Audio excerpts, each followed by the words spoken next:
Hello everyone. Into this problem of alternating current, you can observe here. इस question में हमारे पास दिया हुआ है we have two bulbs here, bulbs B1 and B2. Bulb B1 is connected with capacitor here and bulb B2 is connected with inductor here. And basically into this problem, the entire this combination is connected with an AC source of 220 volt and 50 hertz.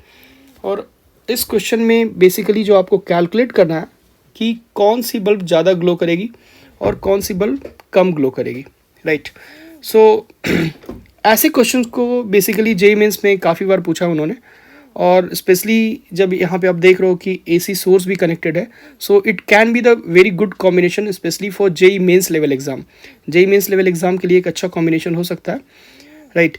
सो ऐसे question को solve करने का जो main फंडा है, आपको calculate करना होता है कि किस बल्ब के थ्रू ज़्यादा पावर डेसिपेट हो रहा है. So the bulb across which more power is being dissipated, right, that bulb always glows more, and the bulb across which less power will be dissipated, that will glow less. In the question here it is given if both the bulbs B1 and B2 are identical. दोनों ही bulb यहाँ पे identical है. Identical का यहाँ main मतलब हुआ कि दोनों ही बल्ब की रेजिस्टेंस सेम है. सो यहाँ पे हम लिख सकते हैं resistance of bulb B1, right, is equal to resistance of bulb B2, right. और दोनों की रेजिस्टेंस क्या है? R को एज्यूम कर लो आप. Now our main intention is to calculate the power which is being dissipated across bulb B1 and bulb B2. So to calculate the power dissipated, our main goal will be to calculate the current, right? So let's say इस वाले branch में जो current flow कर रहा है, we are saying this is I1, और इस branch में जो करंट फ्लो कर रहा है वो I2 है, राइट. सो I1 कैलकुलेट करने के लिए इट इज़ वेरी इंपॉर्टेंट कि we calculate what is the capacitive reactance and what is the inductive reactance. So XC आप कैलकुलेट करो. सो XC आप लिखोगे XC is equal to 1/C omega, right, 1/C omega. So this can be written as 1 divided by C. Capacitance it is given 500 microfarad. So 500 into 10⁻⁶ कर दो, right, into omega. अब omega अगर आप यहाँ पे देखो तो फ्रीक्वेंसी दिया हुआ है, तो ओमेगा कैलकुलेट कर लो. Omega we can write here 2πf, right. So here it becomes 1/500 into 10⁻⁶ into 2π into f. Frequency is 50 here 50. So this becomes, ये यहाँ पे हो गया, आप इसको ऐसे लिख सकते हो 1 डिवाइडेड बाई ये आपका हो गया 500 into 10⁻⁶ into 2π into 50, that is 100π.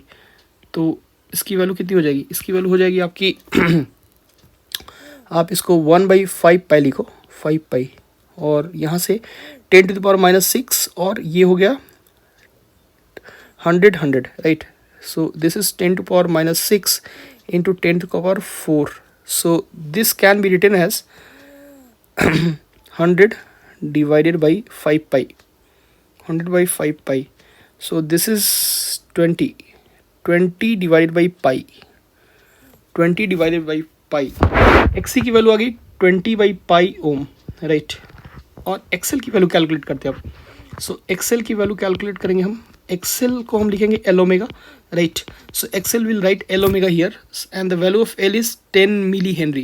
So 10 into 10⁻³ into omega, again we'll write here 2πf, right.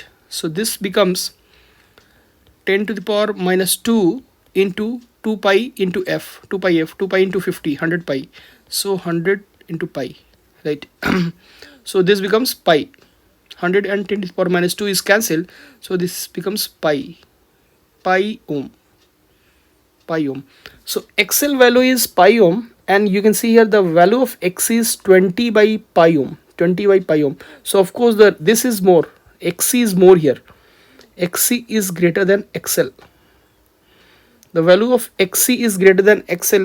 That means the total resistance that is across the upper part, right, this resistance, ये जो resistance है इसकी resistance, because XC की value ज़्यादा है XL से, तो ये ऊपर वाले सर्किट, ऊपर वाले ब्रांच में जो रेजिस्टेंस है वो ज़्यादा है, और नीचे वाले ब्रांच में जो रेजिस्टेंस है वो कम है.